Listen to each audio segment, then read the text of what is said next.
Hello అండి, welcome back to my channel. This is Tatri. So ఈరోజు వీడియోలో మనం ఫిలిప్ ఐలాండ్ చూడబోతున్నాం. ఫిలిప్ ఐలాండ్ అనేది ఆస్ట్రేలియాలో సదర్న్ కోస్ట్లో ఒక చిన్ని ఐలాండ్. ఇది మోస్ట్లీ అందరూ మెల్బర్న్ నుంచి డే ట్రిప్స్లా వెళ్తుంటారు. సో ఈరోజు లెట్స్ గో దేర్. ఇది మెల్బర్న్ నుంచి ఆల్మోస్ట్ ఒక 2.5 hours డ్రైవ్ అనమాట. So without any further ado let's go into the video. Okay, so కొంచెం బ్యాక్ స్టోరీ చెప్తాను. నేను ఆస్ట్రేలియా ఎందుకు వెళ్ళానంటే అక్కడ మా అన్నయ్య ఉంటాడు కాబట్టి అన్నయ్యని కలవటానికి నేను ఇంకా మా అమ్మ వెళ్ళాము. అండ్ ఇప్పుడు మేము ఎట్ అరౌండ్ 8 o'clock అట్లా స్టార్ట్ అయ్యాము వెళ్ళటానికి. సో మా అన్నయ్య చెప్పినట్టు ఇప్పుడు మేము యారా రివర్ కింద వెళ్తున్నాం. మన గ్రీన్ లైట్స్ ఉన్నాయి కదా, అది అక్కడ స్పీడ్ లిమిట్ అనమాట. అంతే స్పీడ్లో మనం కూడా వెళ్ళాలి. అండ్ ఆనెస్ట్లీ ఫిలిప్ ఐలాండ్ వెళ్ళే దారిలో వ్యూస్ అంటే అసలు బుర్రపాడంతే. ఎంత ప్రిటీ ఉండిందో, గ్రీన్ గ్రాస్, విండో తీస్తే చల్ల గాలి ముఖం మీద కొడుతుంది, కానీ ఫ్రీజింగ్ ఉండే అబ్బా చాలా. But anyway finally destination reach అయిపోయాం.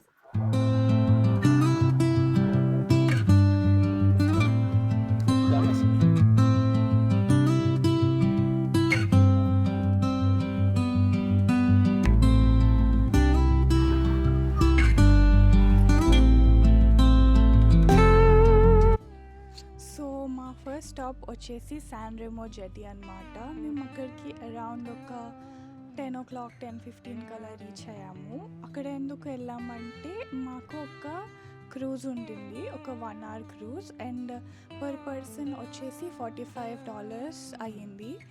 సో కొంతసేపు వెయిట్ చేసి 10:45కి బోట్ని బోట్ చేసి క్రూజ్ పైన వెళ్ళాం.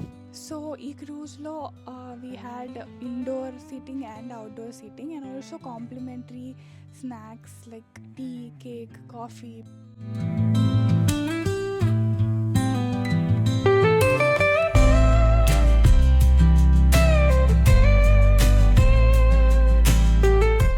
ఇప్పుడు మీరు చూస్తున్న బ్యూటిఫుల్ వ్యూస్, ఈ రాక్ ఫార్మేషన్స్, ఈ ఓషన్ అంటే అంతా కేప్ వూలమాయ్ అని ఒక టౌన్ అనమాట. ఈ క్రూజ్ పేరు కూడా కేప్ వూలమాయ్ క్రూజ్.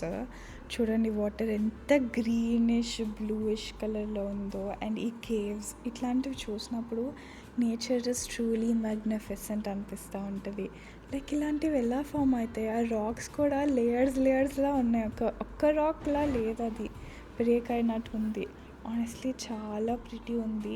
ఇక్కడ కరెక్ట్ సీజన్లో వస్తే మీకు డాల్ఫిన్ వాచింగ్ కూడా కనిపిస్తుంది. అంటే ఈ క్రూజ్ కంపెనీలోనే డాల్ఫిన్ వాచింగ్ కూడా ఉంది. బట్ క్రూజ్లో ఏంటంటే కొంచెం మోషన్ సిక్నెస్ ఉంటే సీసిక్ అవుతాం, అంటే కడుపులో తిప్పటం, తల తిరగటం లాంటివి. అలాంటప్పుడు బాటమ్ లెవెల్ ఏదైతే ఉందో, అంటే వాటర్కి క్లోజ్గా ఉంటే కొంచెం హెల్ప్ అవుతుంది మీకు. But honestly everything was so pretty, so worth it. And చెప్పాను కదా, ఇక్కడ కాంప్లిమెంటరీగా టీ ఇంకా బిస్కెట్స్ అండ్ కేక్ ఇస్తారు. కేక్ అయితే నాకు చాలా నచ్చింది. అండ్ ఫైనలీ షోర్కి వచ్చేసాం. అండ్ ఆ క్రూజ్ అయిపోయాక ఎగ్జాక్ట్లీ 12 o'clockకి శాన్ రెమో జెటీ దగ్గర శాన్ రెమో ఫిషర్మెన్స్ కార్పొరేషన్ వాళ్ళు పెలికన్స్కి ఫీడింగ్ చేస్తారు. అండ్ ఆల్సో వాటి గురించి కొంచెం చెప్తారు. ఇది అయితే అస్సలు మిస్ అవ్వద్దు. అంటే ఆ పెలికన్స్ ఒకదానితో ఒకటి కొట్టుకోవడం, లైక్ ఒకదాన్ని ఒకటి ఇట్లా యూనో బెదిరించడం, సో దట్ వీటికి ఎక్కువ ఫుడ్ వస్తుందని. అండ్ చాలా క్యూట్గా ఉండింది. ఏదో గంట కొట్టినట్టు 12 o'clock అన్నీ వచ్చేసాయి. అండ్ వాటి ఫుడ్ కోసం ఎవ్రీథింగ్ వాజ్ సో క్యూట్ అనమాట. పిల్లలతో వెళ్తే చాలా ఎంజాయ్ చేస్తారు. అండ్ ఈ వీడియోని కూడా మీ పిల్లలతోని కలిసి చూడండి. ఎవరికైనా కిడ్స్ ఉంటే వాళ్ళకి పంపించండి.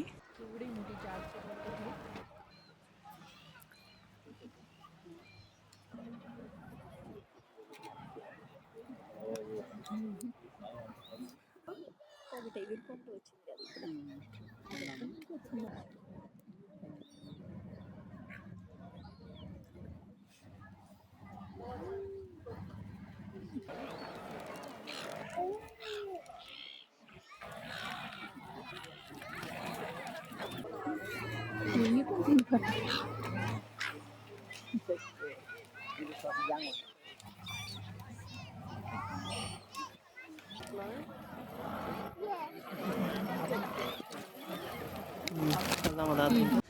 సో దాని తర్వాత అక్కడే సానీస్ బేక్ హౌస్ అని ఒక చిన్ని బేకరీ లాగా ఉండే. అండ్ ఆస్ట్రేలియాలో పైస్ ఆర్ వెరీ కామన్ అనమాట. ఎక్కువ ఇక్కడ పైసే అందరు తింటూ ఉంటారు. So we had pies. నాకు పై తినడానికి కొంచెం కష్టం అవుతుంది బికాజ్ మొహం మొత్తం అంటుకుంటుంది. So I bought a roll, spinach roll, అంటే పాలకూరతో చేసిన రోల్. అది కూడా చాలా యమ్ ఉండే.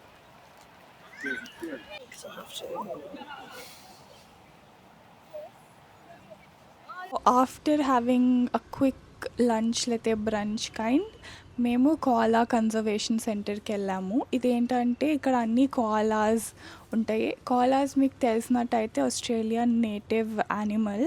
చాలా క్యూట్గా ఇట్లా రౌండ్ టెడీ బేర్లా ఉంటాయి. మోస్ట్లీ గ్రే కలర్లో ఉంటాయి. అండ్ అవి అస్తమానం పడుకుంటూనే ఉంటాయి. మేము వెళ్ళినప్పుడు కూడా అన్నీ పడుకునే ఉన్నాయి. ఒకటైనా లేచి తింటూ ఉంటే చూద్దామంటే కుదరలేదు. బట్ పడుకుని కూడా చాలా క్యూట్ ఉండే. సో ఈ కన్జర్వేషన్ సెంటర్ కూడా అరౌండ్ $17 అలా ఉండే entry fee. But it was so worth it. ఇట్లా బ్రాడ్ వాక్స్, అంటే చెట్ల మధ్యలో ఇట్లా వాకింగ్ పాత్లా చేశారు. మళ్ళీ ఫారెస్ట్ ట్రైల్స్ ఉండే. అండ్ కోలాసే కాకుండా ఇక్కడ చాలా వేరే యానిమల్స్ కూడా ఉండే.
నెక్స్ట్ కొన్ని సౌండ్స్, అవి చాలా జాగ్రత్తగా వినండి. అవి ఇక్కడ కోలాస్ ఇంకా యానిమల్స్ చేసే సౌండ్స్ అంతా.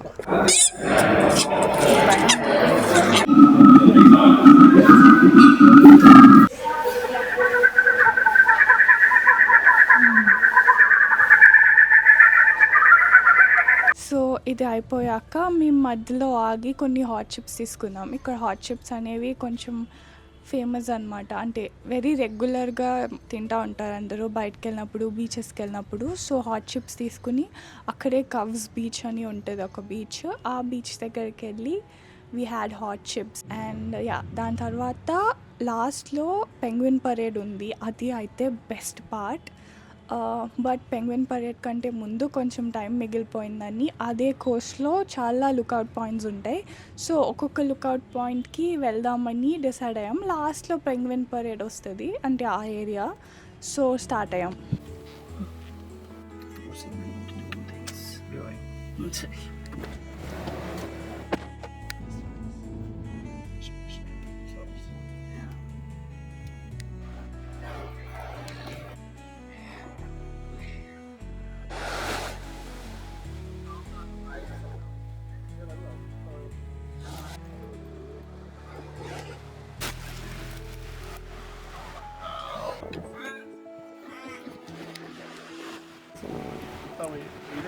Potato, pumpkin, Yep. sweet potato, and corn.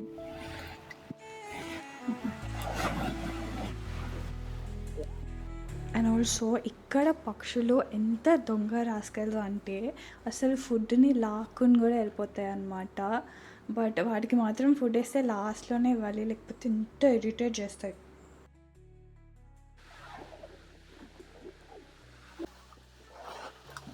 And నేను చెప్పాను కదా లుకౌట్ పాయింట్స్ అని, ఇదే ఆ ఫస్ట్ లుకౌట్ పాయింట్. అండ్ ఇక్కడ సర్ఫింగ్ చేస్తున్నారు అందరూ. ఎంత కూల్గా ఉండేనో అసలు. సర్ఫింగ్ చేస్తుంటే నాకు కూడా నేర్చుకోవాలని ఉంది. బట్ నాకు స్విమ్మింగే రాదు, ఇంకా సర్ఫింగ్ ఏం నేర్చుకుంటా. ఎనీవేస్ ఈ లుకౌట్ పాయింట్ పేరైతే నేను మర్చిపోయాను.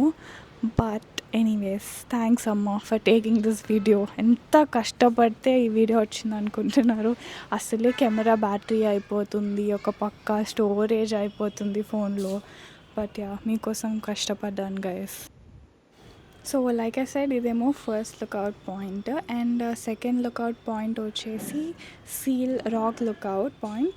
ఇక్కడ ఏంటంటే ఆ రాక్ కనిపిస్తుంది కదా, ఆ రాక్ దగ్గర సీల్స్ ఉంటాయి. సీల్స్ అంటే వాటర్ యానిమల్స్. బైనాక్యులర్స్లో చూస్తే కనిపిస్తాయి, మా దగ్గర లేవు కాబట్టి unfortunately we couldn't. And this is south point lookout, నా ఫేవరెట్ లుకౌట్ పాయింట్. బికాజ్ చూడండి ఎంత ప్రిటీ ఉందో, హెవెన్ లానే ఉంది అసలు.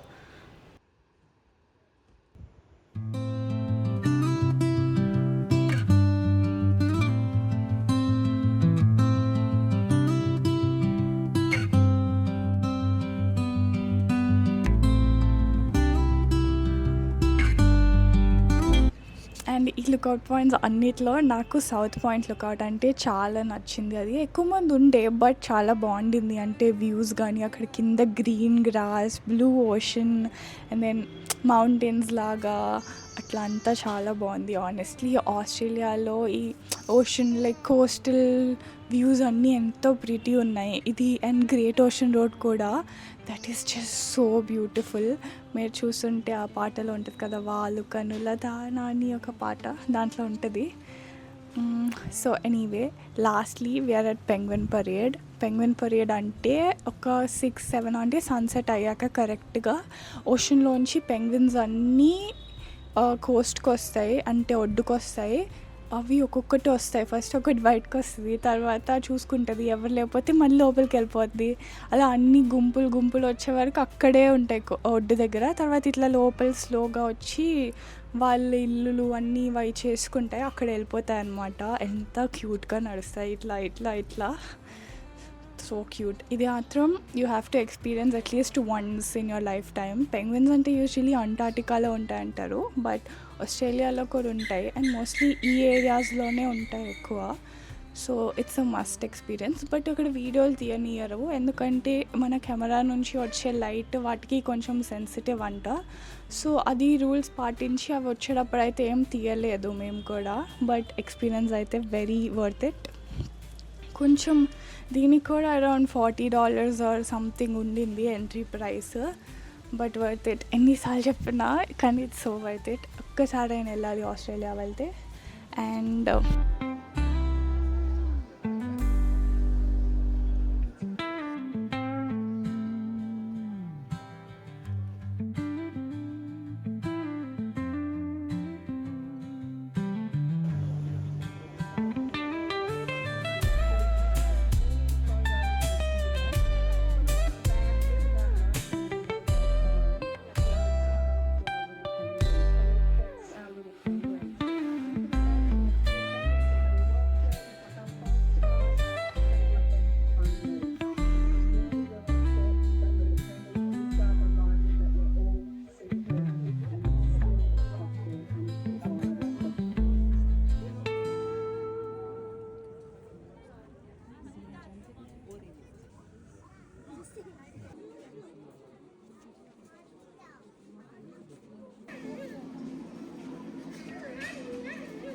ఈ పిల్లల్ని ఎదుగుతుందా అన్న